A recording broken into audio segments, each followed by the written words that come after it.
This week on Hermitcraft, Rendog pontificates about how deadly he is while scoring the same amount of kills as Mumbo's base. Well, the island is supposed to be evil. Welcome to the Hermitcraft Recap. My name is Pixelriffs, our writer is ZloyXP, and the server is slowly filling up with ghosts, and not the kind that will romantically help you through pottery class. Spoilers and all, we have another person joining the Grey team, not counting Azuma, who we revealed as dead last week. No. Oh, I'm so salty. That's awful. So I was looking at the other screen, and I just literally flew right into some base. It's a viney thing. I think it's Mumbo's. No.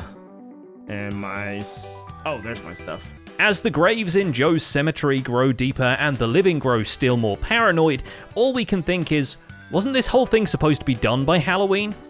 And with that out of the way, let's take a look at all the events and mishaps that occurred on the Hermitcraft server this week. Perhaps it is time for a stronger message, for a symbol that no one is safe. Starting with Zedaph, who, after 6 years of playing Minecraft for YouTube, has discovered that he can in fact throw things.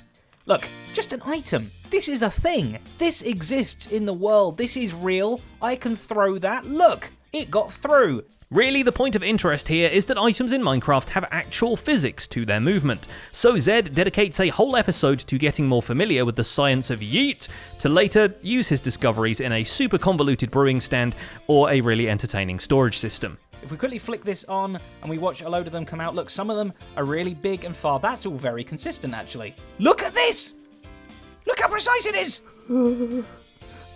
How's it doing that? I can't explain it. I can't calculate this. The Yeeter may become the Yeeted, at least once we discover how Zed's encounter with Doc M pans out. I don't know.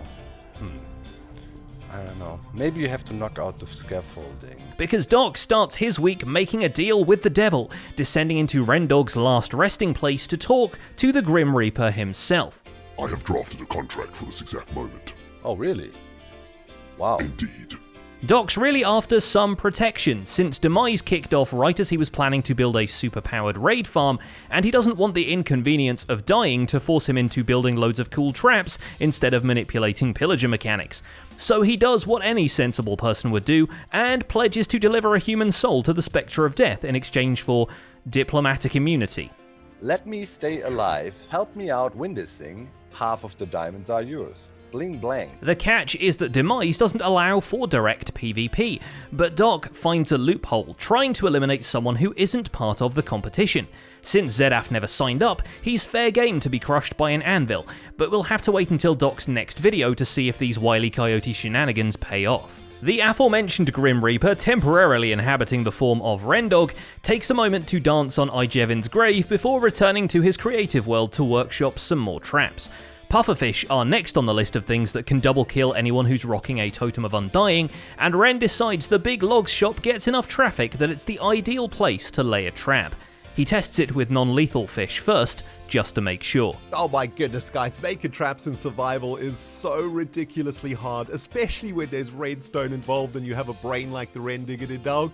He's got some company too back at the graveyard. Having found her coffin stuffed with a bunch of random building materials, Stress Monster gets crypt envy and has to build her own, which, of course, is mostly made of frozen blocks. Time I ain't seen him since he's died, or since I've died. Whoa, Leaf, that was a bit too close for comfort there, love. At least the collection of severed heads has been put on ice.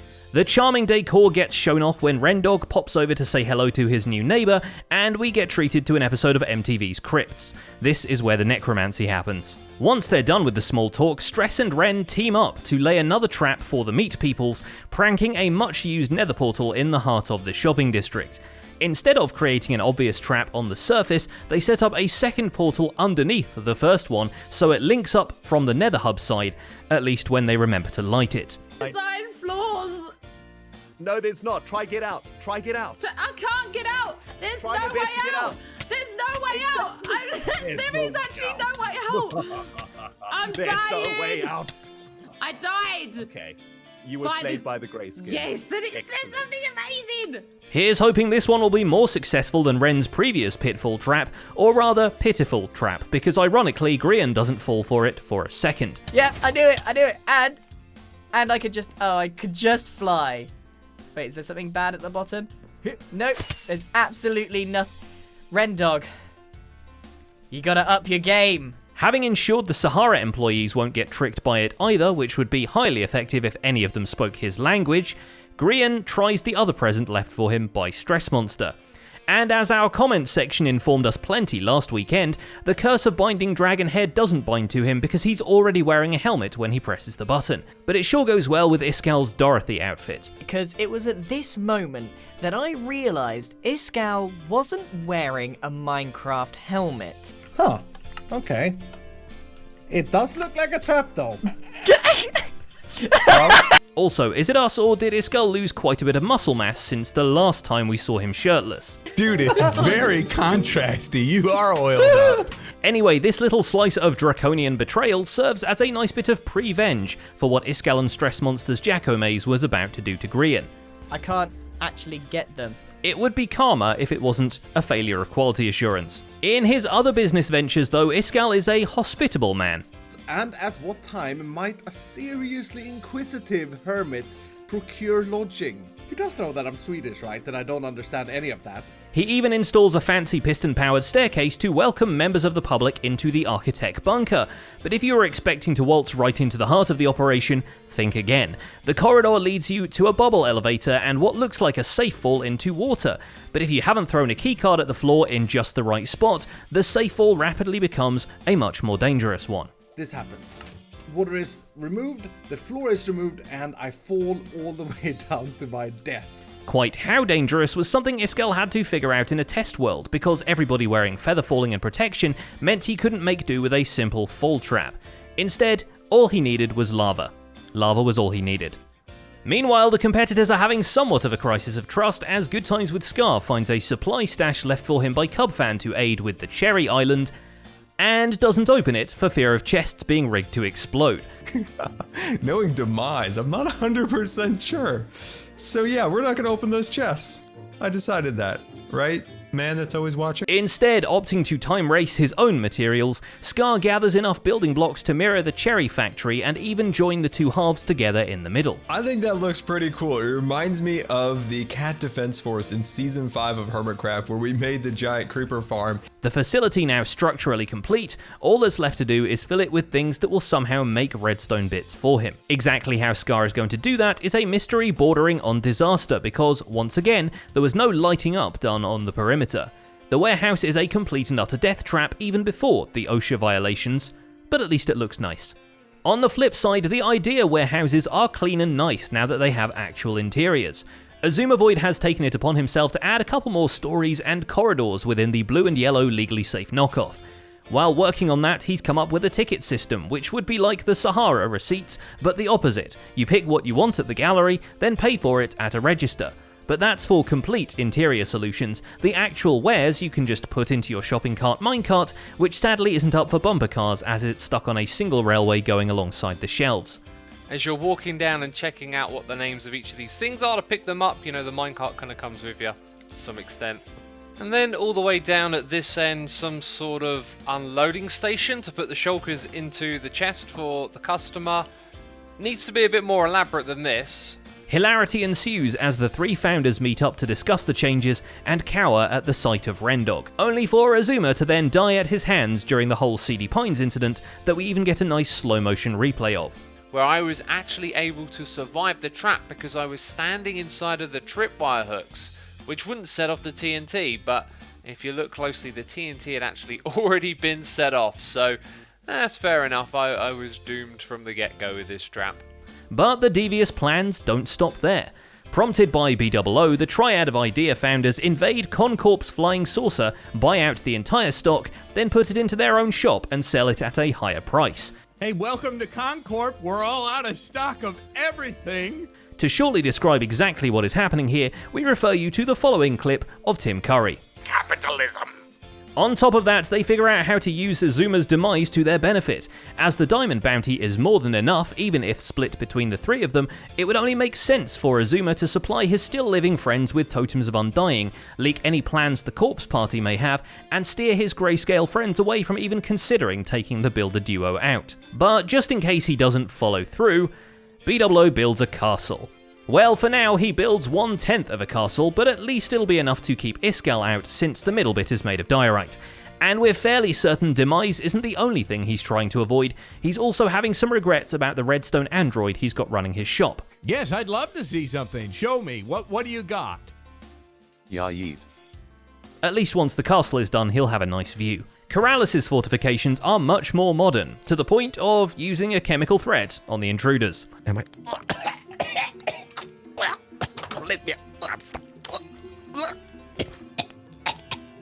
The full plan there is to make not just a bunker, but a maze-like system of canalizations that the real safe room will be hidden within, perhaps even behind a hidden wall or guarded by 4 adolescent mutant reptiles. One thing's for sure, by this point in the series, pretty much everyone expects a toilet to lead into a secret bunker or a hippie commune, so you might want to rework that hidden button placement. So anyhow, so we close the door, we do our business, and then we flush. Woohoo! Luckily, there's just a shop for all your safety needs, Tango Tech's bunker shop tucked away in the Derp Mall. It's a good thing Tango co-owns the place. Imagine trying to justify that interior design to the landlord. We've upped our safety, so up yours. And hey, Mr. Tech knows his way around flushing into underground structures too, seeing as how the drop into his fairy grotto base is now a very spirally tube with a nice spinning effect as you fly. On the outside, as promised, it's 2 brightly coloured bendy towers locked into a deadly hug. Though not exactly finished at the top there, they sure are a sight to behold even in the fantasy lands of the district. I need ideas for the top here, okay? Something like, twin dragon heads spinning out in opposite direction is kind of what I'm leaning toward. Joe Hills visits a different shop for his bunker, the Concorp Glass Shop. He also stops by Saharan now to read the instructional pamphlet in a seductive voice? ? Saharan now is like a box of chocolate. You never know what you're going to get. But anyway, the glass is for the inside of the statue of Hermity, which seems to actually be his permanent bunker location now, and he's taking a leaf out of Cleo's book by making the floors as transparent as possible. After he's decorated the place with a few paintings, so the statue of Hermity technically has a skull inside it now, he builds the least transparent thing he can think of, an obsidian puzzle box covered with levers and buttons which either don't do anything or do something with very little consequence. Alas, the only sight he has to show you is the armor stand inside with his name, to give the quite effective illusion that he's AFK in there. In lieu of that mid-roll ad, I will now read a poem of my own devising. Meanwhile, at Joe's cemetery, Jevin finds himself rising from the grave, then digging back into it, as the community issued 2x1 is far too humble for a person of his caliber.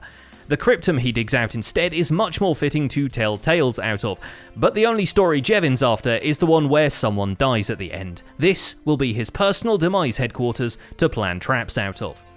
And it's like real kind of creepy.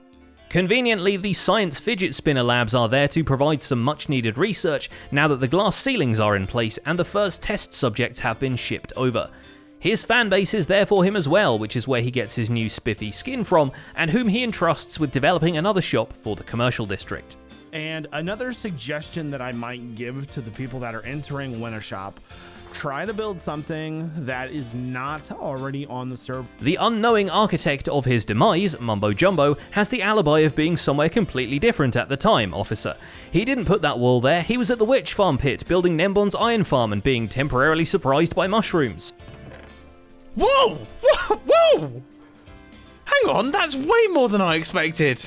At least he has time to make a dash back to his Demise bunker for another basement vlog, and while he's there he takes the back entrance to the Sahara bunker, which is a good thing too, because if he'd taken the front entrance without Iskall giving him a keycard first, he probably would have died. At least that'll teach him to turn up to meetings. It's not a secret entrance if there's a button! Iskall! Iskall! In a nearby but completely unrelated tunnel, Tinfoil Chef is still investigating the mysterious appearance of a creeper from last week, but once he's judiciously placed a few torches around his vault door circuit, he steps outside to visit Sahara in search of some mirrors that don't melt when he puts them near a light source. Of course, this wouldn't be a week on Hermitcraft without somebody breaking Sahara, and once he completes one successful order of ice, TFC attempts another, and throws his payment diamond in there instead of the order item. I didn't do anything crazy, I didn't drop a hot potato down there. The order did get received at the warehouse, so...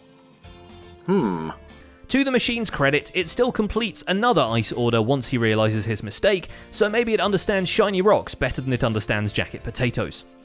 And finally there's Impulse SV, whose real-life obligations couldn't save him from the Demise game for long. He returns to the server where the first task is to fix up his kelp smelter and convert it into a casual source of furnace base XP. And there we go, our pick is semi-repaired now, a lot better off than it was. It's not long before he discovers the Breath Before Death crew rallying against the Grey team, and decides to throw in his lot with the folks who still have pulses.